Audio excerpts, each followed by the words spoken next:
นี่มีคำมือคุณเนอะโทรายหางนี้เจ้าเฮียนเจ้าตาน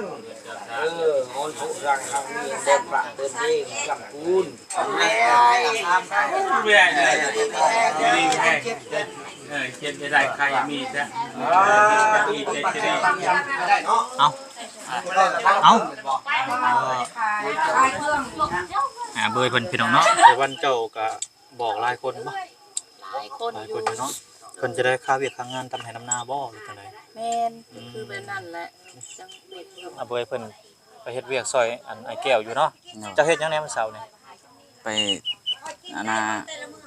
เสิร์ฟปลาซอยเขา เสิร์ฟปลาบ่เสิร์ฟปลาซอยไอ้แก้วเพิ่นเนาะกินข้าวกินน้ำแล้วยังบ่จังได๋ก็เพิ่นคนเพิ่นมาเนาะแต่ก็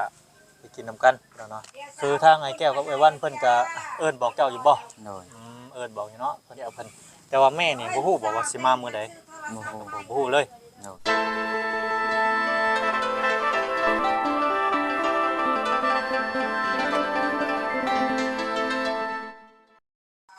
น้องพี่น้องมาฮอดจอดถึงบัดนี้พี่น้องเนาะเดือนซานวันไอ้แก้วเนาะถึงได้นี่เนาะพี่น้องคือเงียบคือเหงาแท้นี่คนหายไปไสเบิดนี่เนาะโอ้ตัวพี่น้องเลยเป็นจังซี่นี่สบายดี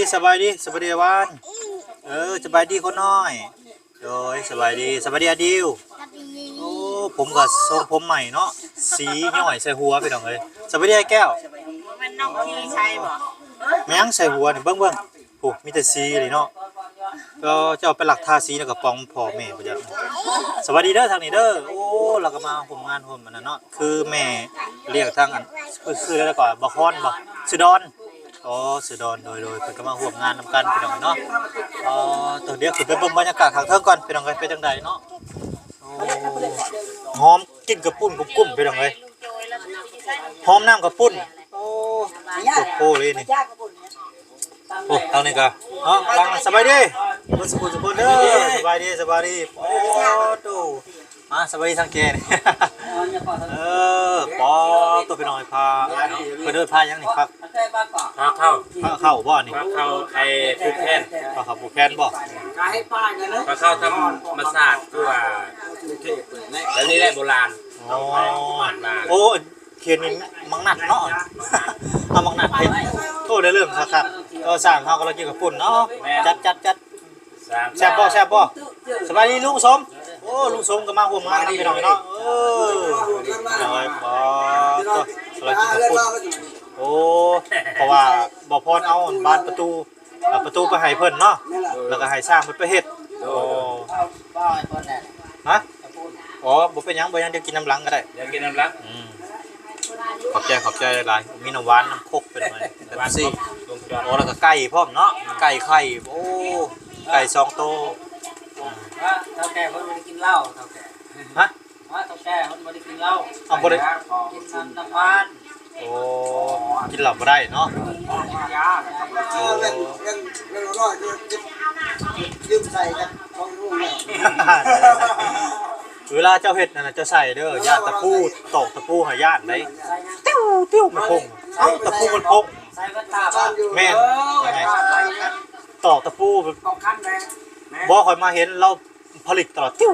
วทางหลังข่อยซิวหูปิดอยู่ตาลิบกันแล้วร้อยย่านได้อันตรายได้ตอกมาเลยแนะนำไปทางสามมันใส่แว่น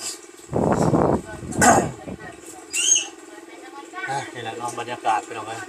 แต่ว่าชาวบ้านเขายังทันมาบ่รู้จังไดนี่ยังกำลังรอเขาอยู่โอ้ยังรออยู่เนาะตัวตามอยู่ใกล้ยอดแล้วอีกประมาณชั่วโมงดอกประมาณครึ่งชั่วโมงมันก็ฮอดมานี่แหละตอนนี้ก็เป็นเวลาอยู่8:25 นาทีใช่แล้วก็สิได้ย่างอ้อมเพื่อนบ่หรือบ่ได้ย่างน่าจะอ้อมประมาณ3 รอบเนาะประมาณ3 รอบโอ้3 รอบแล้วก็มอบมันพวกเราครับช่วยกันแม่นยังเฮามาช่วยห้องเก๋ๆมันห้องไปห้องไรสบายแล้วคนแต่มาเบิ่งเท่านี้ก่อนไปโรงพยาบาลนี่โอ้น้ำหวานก็มีนี่เนาะปลาโทพี่น้องน้ำหวานก็มีนี่แม่งนี่โบหมูน้ำหวาน กระปุ้นหรือว่าขนมจีนพี่น้องฟังไทยเอาเอิ้นเนาะนี่กระปุ้นอันนี้ก็ถ้วยกล่องโฟมเนาะโอ้ผู้ใดได้เฮ็ดระวางกระปุ้นนี่เนาะหมอกระปุ้นตัวนี้หอมกุ้งพี่น้องเอ้ยโคตรโพหรือจะรอสบายดีบ่พรสบายดีบ่พรเนาะขับรถใกล้คนนี้เนาะขับรถ แม่นๆประมาณสักนี้แหละพี่น้องเอ้ยมีไก่ไข่ครับนั่นคือดำแทนตีมันดำเลยเนาะไก่ดำจากไก่กระดูกดำโอ้ตีดำไหมล่มใหม่ๆสิแซ่บแม่นๆจำเจียวแบบเจียวซีฟู้ดสุดยอดเลยตำรวจไหนเอาอีกบ่ลูกสม เอาลูกพอแล้ว พอแล้ว ใช่ป่ะ อยากกินสลัดก่อน ไปลองมาทางโอ้กำลังกินนมหวานเนาะเขาต้องเรียกเจ้าแต่ละอันวันเจ้าก็บอกหลายคนบ่ หลายคน หลาย อ ค ยู่ นอยู่เนาะเพิ่นจะได้ค่าเวียกค่างานทำให้น้ำหน้าบ่หรือจังได๋ แม่นคือแบบนั้นแหละจังเด็กอยู่มาให้ว่า ในหมู่บ้านนี่ก็บอกบ่ บอก โอ้ละกะว่าจากหลังคาเรือนประมาณกะว่า ก็มีแต่พี่น้องเองแหละคนอื่นก็บ่ได้บอก พี่น้อง แต่ว่าคนอื่นก็บ่กล้าบอกเนาะ เพราะว่าเฮาบ่เคยลืมเพิ่น เฮา แม่นเขตก็แม่นแบบว่าเฮาบ่ลืมเนาะ เฮายังบ่ลืมเลยฮะก็ออกมาอยู่ว่า แม่นเฮาก็มาอยู่ก็ต้องเอาแต่พี่น้องเนาะ แม่น พี่น้องนี่พี่น้องทั้งไอ้แก้วหรือพี่น้องทั้งเจ้า พี่น้องทั้งไอ้แก้วคอยบ่มี ประมาณฮอดบ่10หลังคาเรือน ประมาณนั้นแหละ ประมาณ10หลังคาเรือนเนาะแต่ว่าตอนนี้มาแต่ทางอันสร้างแล้วครับทางแก้เพิ่นที่มาสูตรเนาะ โอ้แต่ว่าแต่อยู่โคกอันเขากำลังสิมาฮอดแล้ว เพราะว่าเพิ่นออกไปนาเนาะ เขตสนุน อย่าเพิ่นออกไปนาประมาณนี้เนาะเพิ่นอยู่นาแล้วเพิ่นนะออกมาช้าเนาะ เข้าออกไปนอนอยู่ไห้อยู่นาแล้วตอนนี้เขาดำน้ำ แม่นแหละยามหายามนาบัด แม่ เวลาเฮาขึ้นเฮือมันก็ยากแน่บ่คือยามแรงได้เนาะเอ้ยเนาะ ดู เป็นเขามีวะ กะปิบ่เบิ่งดู ยังไม่มีทั้งนั้น โอ้ มาแล้ว ไผโอ้มีคน ที่มาเฮ็ด อ๋อ ซอยเมื่อเช้านี่แล้วเพิ่นมาอาบน้ น้ำยังรอไปหน่อยเนาะตอนนี้ก็เป็นเวลาอยู่8:30นจะบอกเพิ่นว่าจังมุกบ่มาฮะ ำว่า8 โมง 8:00นเนาะสงสัยเพิ่นกำลังมาแหละพี่น้องตอนนี้ก็ได้ตอน เพ นี้ ราะ ก็ ว่า มา ทาง 8:00น ก็เละละมันบ่อันนั้นเนาะมันบ่ดีทางก็บ่งาม โอ้แม่นฝนตกช่วงนี้พี่น้อง ฝ เอ้ น ย ตกเมื่อวานนี่เด้ แม่นฝนตกเมื่อวานนี่แต่ซุปเปอร์รถพรเฮาก็บ่สนดุดอย่างเดียวมันดุดได้นั่นแหละเอากินลูกกินกินเลยกับแม่เจ้า มา นะ เด้อว่ะ กินเด้อ พี่น้องกินดูน่ะมาเด้อว่าสิ ขอดู เด้อนิวมาเด้อพี่น้องเอามากินน้ำกันเด้อ ใส่น้ำก้อนแซ่บน้ำหวานนี่มีนมแมวใส่นมแมวน มแม่เพิ่นหอม หอมเลยนมแมวมีบ่บ่ซื้อ ข่อยอยากอยู่กินบ่หลายมื้อเช้านี่เจ็บคอ พอดีเลยตอนนี้มันบ่หวาน เจ็บค ห อ วานร้านเจ็บคอ เจ็บคอ ยังทาคนมา ยังทาคนอยู่พี่น้องตอนนี้มาแต่มนุษย์ เดี๋ยวคนยังบ่มาหาอยู่โอ้ยพี่น้องเนาะตรงไทบ้านนี่ ยำเมียเจ้าจ่าย่องได้บ่น้อยอีก ใส่ไปเฮ็ดว่าป้าจัง อ๋อต้องมาแล้วอีกคนสบายดี สบายดี โดยก็ถือสาถือมอนมาพี่น้องเนาะ คือหมด สิมานอนพี่เนาะให้เรามานอนพี่เลยมื้อนี้ เพิ่นเฮือแล้วบ่ได้ ไผเป็นสร้างกระปุ่นบ่สร้างกระปุ่นบ่ได้ สร้า เฮ็ด ง เองกระปุ่นเองนี่แหละ อ๋ นี่ อเฮ็ดเองเฮ็ดนำกันเลยบ่ แม่ โอ้แม่ครัวพนัก อ้าว แม่ เขา ครั มาว นำเอาตอนเช้าไปสู่ตอนแรกพอฝนตกเขาก็ปิด มาแต่คืนนี้ นอนห แม่ น้าเด้ ค่ะ โอ้ อดอนหัดเพิ่นย่านย่านมันเข้าโป่งพี่ว่านนี่บ่หานอน โอ้ พอเพิ่นเอามาน้ำ บ่บ้านมาเจ้าหั่นบ่ เออ ขึ้นเลยบ่นะ อันนี้ขึ้นแล้ว ขึ้นเลยบ่เรียบร้อยแล้ว พิธีทาคนมาเวียน3หอบแล้วก็ใส่แดง แม่น มาออกเมื่อวานนี่บ่ อือ คนตายนะ ออกบ้านนี้ เบิ่งหมอกระปุ่นก็พี่น้องอู้ข้างใส่ไฟไว้เนาะอันนี้ หน้าเขา คักหลาย เรื่องทำแบบนั้น จะน้อยบ่น้อยสิซิมเบิ่งกระปุ่นพี่น้องกินกระปุ่นกินน้ำหวานพี่น้องเนาะ คอยพอได้ทุกอย่างนะไปหาหน่อไม้ก็ทั่วหมดดอกนะแต่เก่าค่อยๆยานเขา น้องพี่น้องหลังจากมาแต่เฮือนในแก้วเพิ่นพี่น้องเนาะก็มาเยี่ยมมายามทางอาเบยเพิ่นก่อนว่าเพิ่นเฮ็ดหยังอยู่ตอนนี้สบายดีอาเบยโอเคสบายดีนี่ไปในบัตรนึงโอ้ยบ่เป็นเน็บเลย บ่เป็นนิบบ่เอานิบซะโลดคืออันบ่ว่าสินิบให้ เอาทางนอกมันหายใจบ่ออกไปได้เช้านี่ไปเฮือนไอ้แก้วอยู่บ่ โดย อ๋อเพราะว่าวันกี้นี่บ่น้อยออกไปส่งทางพ่อลุงเพิ่นไปดอกเนาะแต่ว่าอาเบยเพิ่นไปเฮ็ดเวียกซอยอันไอ้แก้วอยู่เนาะ โดย เจะเฮ็ดหยังแหน่มื้อเช้านี่ ไปอันน่ะเสิร์ฟปลาซอย เสิร์ เขา ฟปลาบ่เสิร์ฟปลาซอยไอ้แก้วเพิ่นเนาะกินข้าวกินน้ำแล้ว ยัง ยังบ่เจ้านั้นก็เพิ่นคนเพิ่นมาเนาะแต่ก็ไปกินนํกันเนาะคือทางไอ้แก้วกับไอ้วันเพิ่นก็เอิ้นบอกเจ้าอยู่บ่ โดย เอิ้นบอกอยู่เนาะเพิ่นเอิ้นบอกให้ไปซอยแล้วก็เอิ้นคือไปขึ้นเฮือนนั่นแหละเนาะเอิ้นไปกินข้าวกินน้ำนํก็ให้ทางอำเภอเพิ่นกินข้าวกินน้ำนํครอบครัวไอ้แก้วเพิ่นแต่ว่าแม่นี่บ่ฮู้บอกว่าสิมามื้อใด โมโห บ่ฮู้เลย โดย เออ จะเฮ็ดจังไดเนาะพี่น้องพ่อแม่เพิ่นก็ติดภารกิจดำนาแต่ก็ต้องเนาะครับว่าเพิ่นมีเบอร์โทรกันบ่ได้มีเนาะเราบ่ได้ใช้โทรศัพท์บ่พ่อแม่เจ้านะ โดย ไปวัดบัดบ่จักบัดนี้เนาะสิโทรหาก็บ่ได้พี่น้องเพราะว่าพ่อแม่อาเบยเพิ่นอ่าบ่มีโทรศัพท์ก็ว่าสิโทรบอกก็โทรบ่ได้เนาะก็เลยให้ทางน้องอาเบยเพิ่นโอ้มาแล้วพี่น้องบัดนี้โอ้มีฮอดเฮ็ดละโงกบัดนี้พี่น้องเอ้ยเฮ็ดละโงกก็มีบัดนี้โอ้มาแล้วพี่น้องชาวบ้านเพิ่นมาแล้วเนาะทางน้องอาเบยก็เตรียมไปขึ้นไป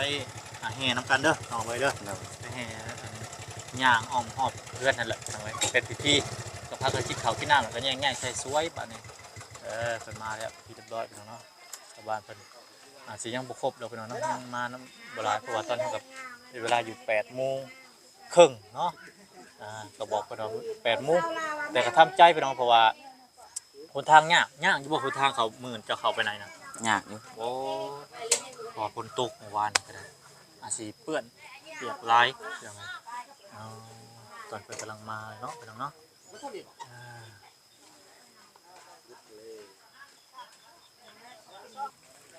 น้องพี่น้องตอนนี้ทางน้องๆชาวบอกชาวบ้านเพิ่นกำลังมาเนาะผู้ใดก็ถือแต่เฮ็ดละโงกเลยเจ้าเฮ็ดมันบ้านเลยพี่น้องเนาะมันสวยเลยจากสีบ้านๆจักหน่อย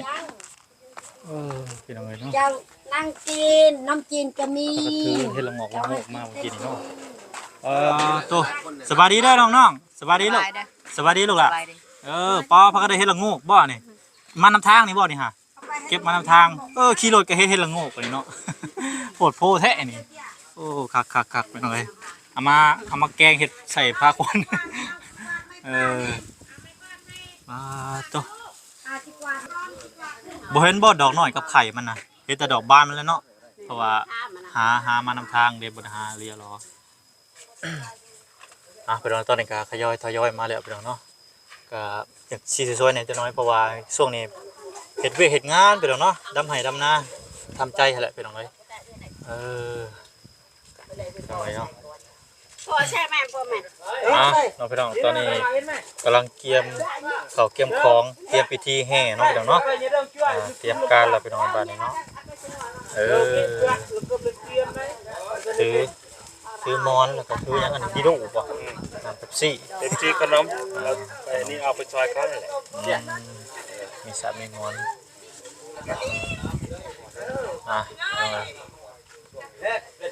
ลืมมานี่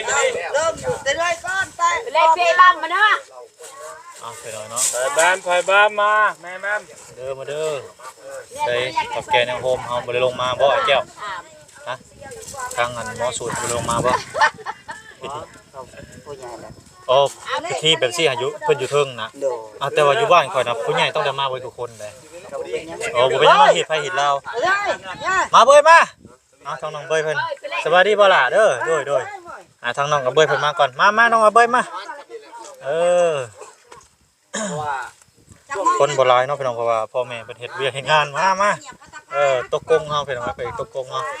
เข้าไปประจำการเลยเล่นกระเป๋าเหมยกัน โอเคเพราะว่าน้องพี่น้องเพิ่นบอกต่อพี่น้องแล้วก็อาจสิแบบเพิ่นบอกลูกเพิ่นมาเนาะพี่น้องเนาะแบบพ่อแม่นี่สงสัยสิดำให้ดำนาบ่น้อยคิดว่าเนาะก็สิประมาณนี้พี่น้องเอ้ยแต่เพิ่นจะบอกลูกบอกหลานมาซื่อๆเนาะบ่เป็นหยังพี่น้องเป็นพิธีเป็นอันนั้นซื่อๆเนาะโดยพี่น้องเริ่มสตาร์ทแล้วพี่น้องเนาะบัดนี้รถไฟเฮาบิดสกระแจแล้วบัดนี้ตัวหลายๆคนเป็นยังเป็นพิธีเพราะว่าเพิ่นบอกตะลุตะหลานมาเนาะแต่พ่อแม่นี่เฮ็ด อันยังก็เฮ็ดให้เฮ็ดหน้าเนาะพี่น้องเนาะไปพี่น้องเลยเนาะโอ้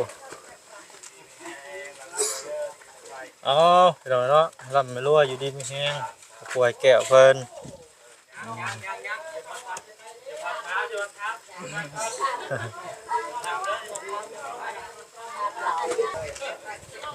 ก็พี่น้องเนาะ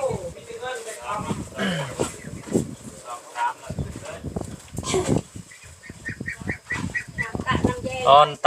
ตะพานเขาเนาะนี่เนาะตะพามเขาน้ำหนาก่อน ตะพามเหลืองไปหน่อยมันเป็นตะพามขาวได้เนาะตะพามเหลืองเฮ้ตะพามขาวอยู่หลุมอยู่ไปหน่อยขออย่างเด้อลองพลาดได้ใครยังบอกเป็นเทาบุพลาดกระเป๋าเงินนี่ไ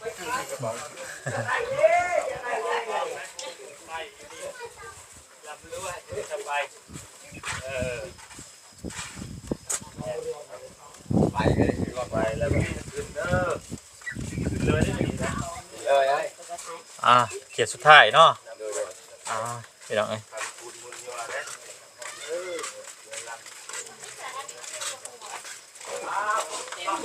ไปได้อันนิวไปได้อันนิวไปยังครับคนน้อยวิธีไม่แห้งกระเช้าได้พอกระเช้าหอม ฮะ แม่ชามเนี่ย สามแล้วห้อย มาคำมาคูณมามีมาคูณได้มาเงินมีเงินมีทองมาคืนเอาข้าวคูณนี่อยู่ดีไม่แห้งจะใครจะมีโลกนี้ต่อไปก็ได้ที่เพิ่นเคยทางเฒ่าแก่ในโฮมเพิ่นบ่ได้ย่างนำเนาะแต่ว่าบ้านเฮานี่ย่างได้พี่น้องเอ้ยแต่ว่าที่เพิ่นบ่ได้ย่างปกตินี่ทางอัน อาจารย์เพิ่นสิย่างนำหน้าเลยแต่ว่าเพิ่นบ่ได้ย่างเป็นที่เป็นของเพิ่นบ่เป็นหยังพี่น้องเอ้ยมาแล้วร่ำรวยไ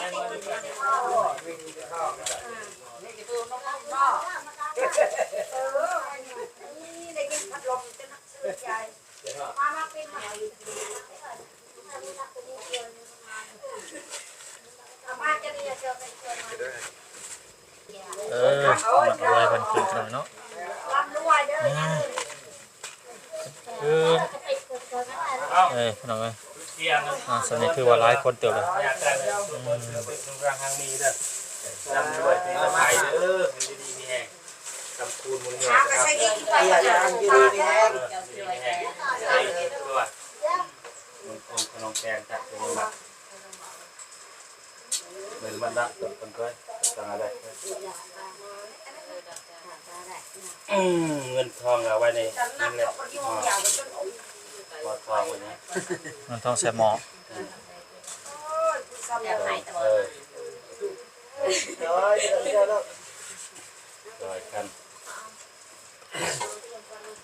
ฮะอันนี้พอแล้วว่าอันนี้เอิ้นว่ายังไงฮะแค่จอหับต้อนใช่ป่ะแล้วก็หับแขกแต่ปกติเป็นเหล่าเนาะแต่ว่าอันนี้เรียกว่าฮีดเพิ่นบ่ได้กินเหล่าเนาะกินเหล้าบ้านน่าจะมาน้ำลังก็ได้จอหับต้อนแบบนั่นแขกไปหน่อยอยู่ดีมีแฮงเด้อเจ้าที่เจ้าทางเจ้าป่าเจ้าเขาจะให้เจ้านากินหวานน้ำบุงน้ำผู้ใหญ่กินก่อนผู้อ่อนกินนอนอยู่ดีมีแฮงสมรักษาเด้อเราแล้วนะสั่งตอนนี้มันเลยโควิดเรียกมันมาวางเลยเขาบ่ได้มาบ่ทันมาน้ำลังก็ได้เป็นยังคือว่าน้ำเด็กกับลูกการเห็นไหมเป็นไงวะพี่น้องคนก็ทยอยมาอีก 2-3 คนนะพี่น้องพี่เด้พี่น้องมาแล้วกับยายให้เราไปเด้อคอยเป็นกินไป3 โมงกินข้าวเลยคือว่าสำนึกก็คือว่าหลายคนควรแล้วเนาะคนนี้ก็ได้ฮีดเพิ่นนี่กินเขาก่อนจะคอยผูกแขนสุดควันเนาะพี่น้องก็ฮีด พี่เพิ่นต้องกินข้าวกินน้ำก่อนต้องค่อยผูกแขนพี่น้องเอ้ยเอ้าจัดไปสักพี่น้องเอ้ยเอ้าขอบใจหลายเด้อเด้อเบิ่งหลังเด้อโอ้ยพี่น้องเอ้ยอ๋อบอกหาเอาจับหนึ่งเต็มเลย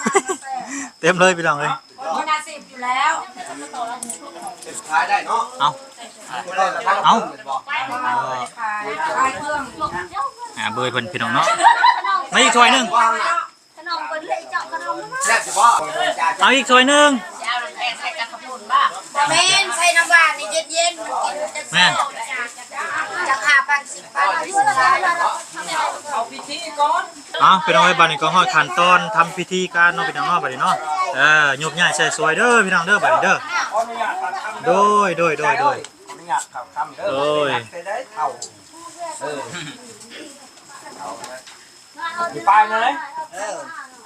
ยังไงนี่มือนี่ลืมงามดีมีคำมีคุณนั่นแหละขึ้นเรือนไม้เท่าคำจะแตกเท่าแห่งอย่าพี่เด้อสาธุ น้องได้เนี่ย สาธุมือนี่มือทันวันดีมือลืมงามผูกแขนเบิกสายขวัญมาผูกควางขวัญเจ้าอยู่นอนรับให้เจ้าไรเงินพันนอนพันให้เจ้าไรเงินหมื่นนอนตื่นให้เจ้าไรเงินแสนแบนมือมาอะไรแก้วมันนี่โซ่ให้มันเป็นหยดย่อยในเฮือนเจ้าหงเฮือง นั่นแหละ เจ็ดใบย่อเพิ่นก็เอามาหมุนเจ้าแล้วเจ็ดดอกคูณก็มาค้ำเจ้าแล้วมีทางนำกับเตาแก้วออกบอกกินเย็นพอเย็นอีหลีต่างหน้าที่ต่างหาอันเงินคำแก้วให้ไล่มาอย่าขาดอย่าได้บกเป็นหาดอย่าได้ขาดเป็นว่างเด้อให้เจ้าเป็นเศรษฐีมีมังได้นางกินนางทานในสุขทำราชก็ขาดเถิน เอาซาเวียเอาเมื่อที่เขาเอาจะพามแม่จะพามอย่า โอ้ พูดจะพาม ใจติดพ่อใหญ่พ่อนั่นเอง จะได้เข่า ตะพามชื่อในชักเนี่ยชื่อเลย กาเลยเอาทัดออน เวียนตาตะพามเวียนไปตะพามกันเลย เนี่ยใครเด้อ ฮะ เนี่ยทัดออนละให้ไปเพราะว่ามันบ่ได้ จ้า ก็พูดก็ได้นะเห็นได้เข่าละเข่าคือข้าวกับข้าวเลยได้จองข้าวใหญ่ย้อนกินเข่าย้อนไล่ปีข้าวได้ยีจอน ไอ้เวียนติดก้อย โอ้ยโดโล กิมี่ ลูกหลานมา เนี่ยสัตว์ตัวนั้นไปกระยามันสัตว์ โอ้ย ได้จากกระปุน ตะพามจะไปเปิดสมรสเลยสุดบ่ายนะก็กำลังเกิดเลยตามขั้นตอนกำลังจุดประมาณนึงจะเต็กเลย อย่าไปกินน้ำไปกินน้ำอะไรก็จะกิน จะเลยมาเกิดตะกันปลาตะกันแม่นั่นเองก่อน มันไปใส่เถอะ ไปถนัดไปเข่าได้ไปไปไปข้ามได้ข้ามได้ เวียนเลยดีแห้งเขียนจะได้ใครมีซะมีเจ็ดจะได้อายุพันเดือนจะติดจะตีที่เป็นพันคือรังทางนี้ได้เลยแหละเพิ่มด้วยกระจายถูกเอาเรียกเริ่มตัวเนี่ย ตอนให้ชัดบ่ชัดไหม ชัด แตงเอาอันนี้ เข้าใส่ฝักเข้าติดช่วยได้ชัดปุ๊บเลยเยอะเลยเปิดจุดเปิด อ๋อตอนนี้ ชัดแทนเวเมียระเบิด เอาเนี่ยชัดให้ไปให้กำลังหู นี่ครับ ว่าแม่ตะกอนเอาตัวนี้กดยาในเวียดนามอ่ะ เอาให้กว่านี้ดีกว่าพันเข่ามันมากรวยทั้งไงนี่มือคำมือคุณโชว์รายหางนี้เจ้าเพื่อนเจ้าตานออนโชว์รายหางนี้เดินประเดินเองกำคูณเปิดลงมาในลายเท้าคำจะแตกเท้าแหกอย่าเพ่อยู่เย็นเป็นสุขมีความสุขความเจริญเจ็บอย่าไหลใครอย่าถึงขึ้นเงินมันเงินขึ้นทองมันทองให้มันให้ยืนเกินพัวดงกูอยู่พร้อมเด้อมันยืนได้ชัดอะไรมองเลยเอาเนี่ยได้ว่าไหนได้ชัดได้ชัดเลยชัด พี่น้องเสร็จสิ้นไปที่พี่น้องบ่ได้ก็เป็นการผูกคอต่อแขนพี่น้องเนาะบางทีเราว่าเราเป็นเฮาของภาษาเฮาเนาะบ่เป็นหยังได้เอาถนัดไปถนัดลาวหั่นแหละพี่น้องเอ้ยเนาะเพิ่นก็ว่าภาษาเพิ่นนั่นแหละพี่น้องเอ้ยครับเป็นคนน้อยเพิ่น อากูอันนี้ก็ยังให้น้องแทนอ่ะ เจาะไก่ฮะ ผู้แข่งคนน้อย ขนมเกิดมานำโดยมือเดียวโดยเจาะ น้องพี่น้องพิธีขึ้นบ้านใหม่ไอ้แก้วมื้อนี้ก็สำเร็จเสร็จสิ้นเป็นที่เรียบร้อยแล้วน้องพี่น้องเนาะตอนนี้ก็ทางชาวบ้านก็ยกย้ายใส่สวยพี่น้องเนาะเหลือก็ละเล็กละน้อยพี่น้องบางคนก็มีเวียกมีงานหลายเนาะก็ยากแฮงว่าซั่นซะก็เลยแบบบ่ได้มาร่วมงานสุขุสุคนพี่น้องเนาะก็มาแต่ลูกหลานให้เอาลูกหลานมาแทนว่าซั่นซะพี่น้องเนาะก็บ่เป็นหยังพี่น้องเนาะถึงว่าสิเป็นหยังไดก็ตามพี่น้องเนาะถือว่าการขึ้นเฮือนขึ้นบ้านใหม่ไอ้แก้วไอ้วันมันก็ซ้ำเล็บหลับลื่นไปโดยดีน้องพี่น้องเนาะบ่มีปัญหาหยังพี่น้องเอ้ยก็หันมาทางน้องอาเบยเพิ่นน้องพี่น้องเนาะก็คือทางทีมงานเฮาบ่มีงบน้องพี่น้องเนาะบ่มีงบสร้างบ้านให้อาเบยเพิ่นถ้าว่าทางทีมงานหรือว่าซุมเฮานี่มีงบก็สิเฮ็ดแบบด่วนๆเลยน้องพี่น้องเนาะก็คือสิบ่ให้มันรอช้าปานนี้พี่น้องเนาะก็แบบเฮ็ดให้มันสำเร็จไวๆว่าซั่นซะพี่น้องเนาะก็มีแต่รอติดตามไปทำกันน้องพี่น้องว่าน้องอาเบยเพิ่นสิได้บ้านใหม่บ่หรือว่าเพิ่นสิอยู่ในกระต๊อบเลยหรือว่าจังไดก็ท่าเบิ่งตอนต่อไปอีกพี่น้องเนาะทางบ่น้อยก็สิกลับมื้อนี้น้องพี่น้องเนาะหลังจากเฮือนบ้านไอ้แก้วเสร็จสิ้นบ่น้อยก็สิได้กลับบ้านถ้ามีเวลาบ่น้อยก็สิมาเยี่ยมมายามเพิ่นอยู่เนาะครอบครัวไอ้แก้วอาเบยเพิ่นเนาะถ้ามีเคสอื่นบ่น้อยก็สิไปเคสอื่นนํเนาะเพราะว่าตอนนี้ครอบครัวทางไอดอลเพิ่นก็ยังบ่ได้ไปอัปเดตน้องพี่น้องเพราะว่าครอบครัวเพิ่นก็เป็นอนาถาก็แฮงพอสมควรน้องพี่น้องเนาะบ่น้อยก็สิทยอยออกไปหาน้องพี่น้องว่ามีเคสใดบ่น้อยก็สิถ่ายทำหรือว่าอัพคลิปลงให้พ่อแม่พี่น้องรับรู้ฟังนำกันน้องพี่น้องเพราะว่ายังหลายคนพี่น้องเนาะยังขาดแคลนน้องพี่น้องเนาะ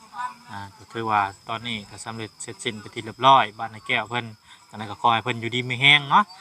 ต่อไปพี่น้องเอ้ยเนาะก็ให้เพิ่นขึ้นลูกปุ๊กขึ้นแล้วบัดนี้เนาะให้เพิ่นหาเงินหาคำให้ได้แล้วบัดนี้ไปหาเงินหาคำคือดำไห้ดำนาหาอยู่หากินตอนนี้ต่อไปเนาะบ่มีไผมาเบิ่งแย่งก็ด้วย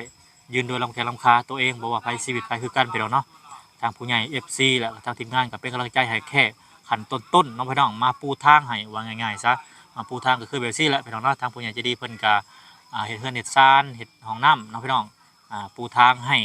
แล้วก็ต่อไปก็เฮ็ดด้วยตัวเองน้องพี่น้องเนาะหลังจากห้องน้ำสำเร็จเสร็จสิ้นถ้าว่าห้องน้ำเพิ่นแล้วน้องพี่น้องเพิ่นก็สิอยู่หากินตาม